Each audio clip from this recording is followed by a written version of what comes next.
যুগে ফিলিস্তিনের জন্য চোখের পানি নামাজ করে চোখের পানি ঝরায়, কেননা মা বোনদের দিন আমাদের দিনের চেয়ে বহুত নরম।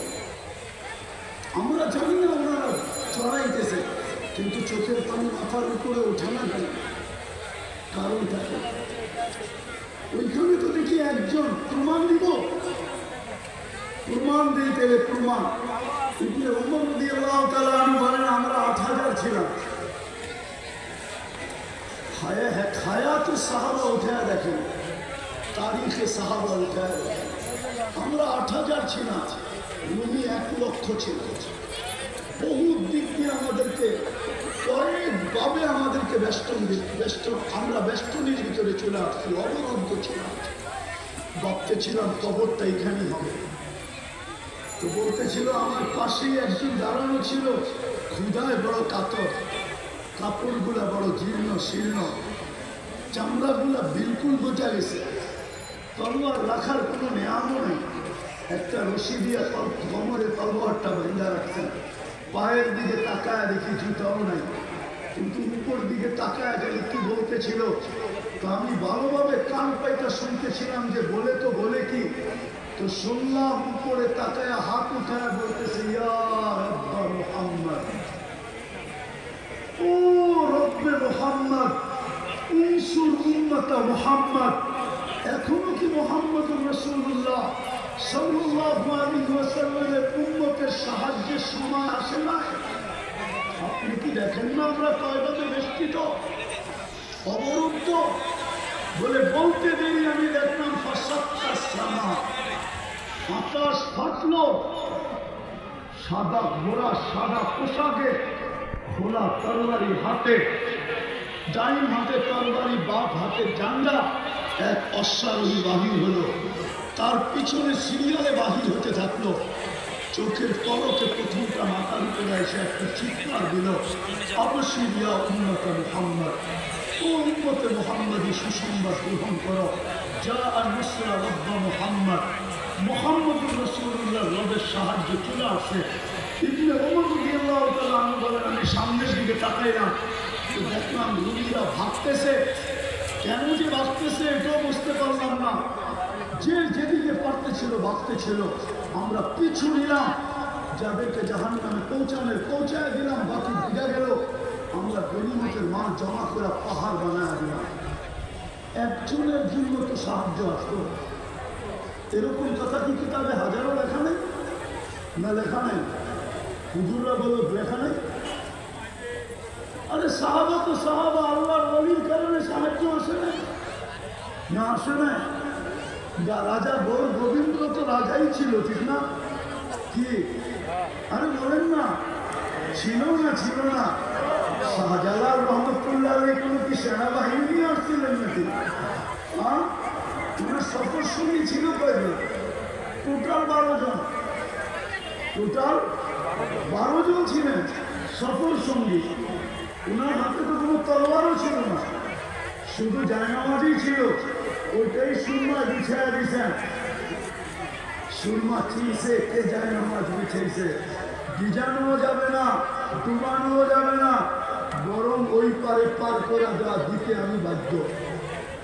পার করছেন না করেন না? শুধু এই অবস্থা দেখি ভাইয়া গেছে, ঠিক না? আশ্রমে ভাইয়া চলে গেছেন, সিলেট খালি করা দিছে। আপনি ভাবছেন রাজা গৌর গোবিন্দ শুধু শাহজালাল রহমতুল্লাহ আলাইকে দেখছেন? ওকে কবর থেকে উঠায় না জিজ্ঞেস করলেন না, বোঝা যাবে কি দেখছে? হ্যাঁ, কি বললাম, একমত না দুইমত? ওরে কবর থেকে উঠে না জিজ্ঞেস করলে না বোঝা যাবে ও কি দেখছে? ও কি শাহজালাল দেখছে? হতে পারে শাহজালালের পিছে বিরাট বড় এক ফেরেশতার বাহিনী দেখছে। সত্য এটাই। আজকে কেন সাহায্য নাই? কারণটা আমি আপনাদেরকে কারণ বুঝাইতে চাইতেছি।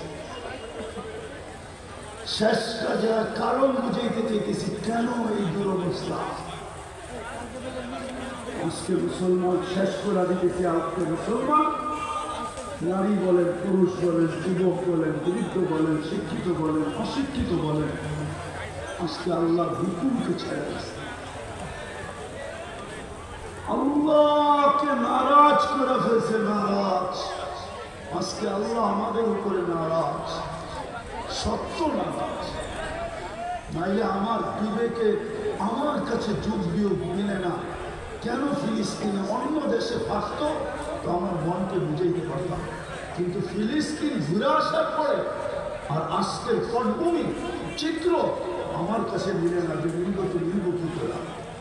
ওইখানে তো খলিল শোয়া, ওই জমি ওইখানে কোন ফাটে কি করে? অথচ সবচেয়ে বেশি আবাবিলের বসবাস হল ফিলিস্তিনে। সবচেয়ে বেশি দুনিয়ার আবাবিল যেটা বাস করে ওটা হলো ফিলিস্তিন। কিন্তু দেন না কেন? আরেকটা কথা বুঝাইতে চাইতেছি, প্রতিদিন তো 17 বার 32 বার আমরা আবেদন করি আল্লাহর কাছে। প্রতিদিন তো 32 বার আবেদন করি, গায়রিল মাগদুবি আলাইহিম ওয়ালাদ-দাল্লিন। ইমামের মাধ্যমে করি, একাকি করি। যখন ইমামের মাধ্যমে করি মাঝে মাঝে তো কিছু, আমি কারোর সাথে বিরোধ করতে চাইতেছি না, কিছু মসজিদ তো এরকমও আছে যে আমিন বলে এত জোরে বলে যে ছাদও উড়ে যাওয়ার আশঙ্কা হয়, ঠিক না? কিন্তু আমরা কি বলি? এটা আবেদন তো করি আল্লাহ দুজনের হাত থেকে আমাদেরকে বাঁচান, কিন্তু ইহুদি নাসারা দুজনের হাতে তো আজকে আমরা সবচেয়ে বেশি নির্যাতিত। তাহলে আমাদের 32 বারের আবেদন যায় তো যায় কোথায়? আমাকে বুঝান, 32 বারের আবেদন আমাদের কোথায় গেল? আমরা যে চূড়ায় ফাতিহা পড়লাম, আমি চূড়ে আমিন বললাম আর আসতে বললাম, আমাদের এই বলাটা কোথায় গেল? কেন কবুল হল? কবুল হলে তো এই অবস্থা হওয়ার কথা না। যে অবস্থা আজকে দেখতেছি মুসলমানকে নিয়ে সবাই ছেড়ে, ঠিক না?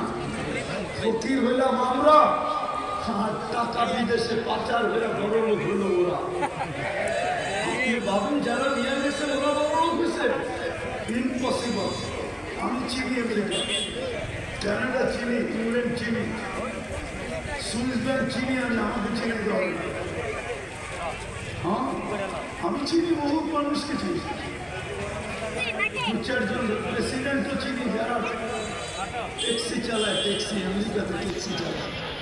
অবশ্য আমাদের দেশে না, আফ্রিকান দেশে নিয়ে গেছিল খুব, এখন ট্যাক্সি চালায়। কেন এই দুরবস্থা?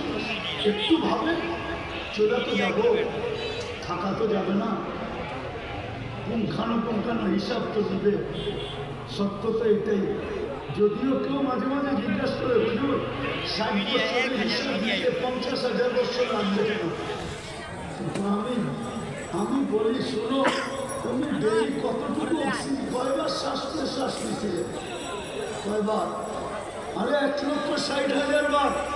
তো মাসে কত নিছিলেন? বৎসরে কত? 60 বৎসরে কত? স্বাভাবিক শ্বাস নেওয়ার দাম তো আমাদের দেশের এক শিল্পপতি আমাদেরকে শিখায় গেছিলেন, কিন্তু আমরা তো মাথায় ধারণ করি না। 2020 করোনা লগ্নে বাংলাদেশের প্রথম সারির এক শিল্পপতি মারা গেছিলেন। ওনার জন্য ডাক্তারের টিম যখন চায়না থেকে আনা হলো, উনি ভেন্টিলেটারে ছিলেন। উনি কামরায় ঢুকার পরে ডাক্তারদেরকে বলছিলেন, আমার সুস্থতার প্রয়োজন নাই, আমাকে শুধু স্বাভাবিক শ্বাস নিতে দাও, আমি তোমাদেরকে আমার পুরো কোম্পানি লেখা দিব। ব্যাপারে আসছে, ব্যাপারে যার মিডিয়া লেখা আছে। এখন আমি নাম বলতেছিলাম, আপনি যদি স্বাভাবিক শ্বাস নিতেছেন, এটার বিনিময়ে কি করছেন? এই হিসাব কিন্তু মিলিয়ে দিতে হবে। বিদায় আমি শেষ জায়গায় চলে আসছি। আজকে এই দুরবস্থার কারণ একটা শুধু, প্রথম একটা, আল্লাহকে মানা। আল্লাহকে সব বুক করি কার? কিন্তু শিক্ষিত মানুষগুলো যদি প্রশ্ন করে আল্লাহকে মানব কি করে? আল্লাহকে তো চোখে দেখি না। লা তারাহুল উয়ুন ওয়ালা তুখালিতুহুল জুনুন, ডেন্ডারনে আনা যায় না। ওয়ালা ইয়াসিফুহুল ওয়াসিফুন, বর্ণনা দিয়ে শেষ করা যায় না। আল্লাহ তো একটা পদের মালিক না।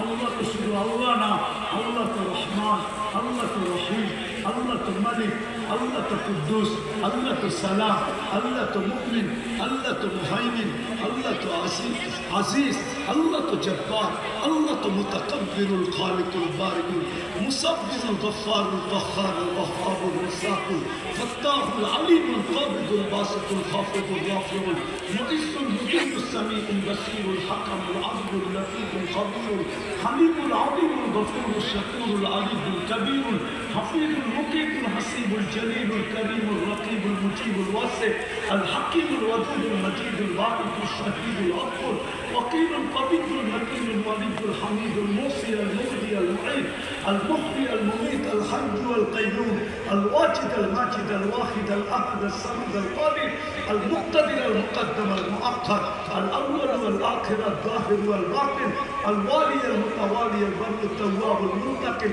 العفو الرؤوف مالك الملك ذا الجلال والاكرام المقسط والجامع والغني والمغني المانع الدار النافع النور الهادي البديع والباقي الوارث والرشيد الصبور جل جلاله الله تو 99 পদের মালিক আল্লাহকে বান্দা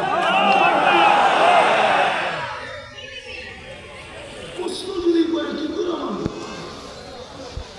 এই জন্যই আল্লাহ বলছেন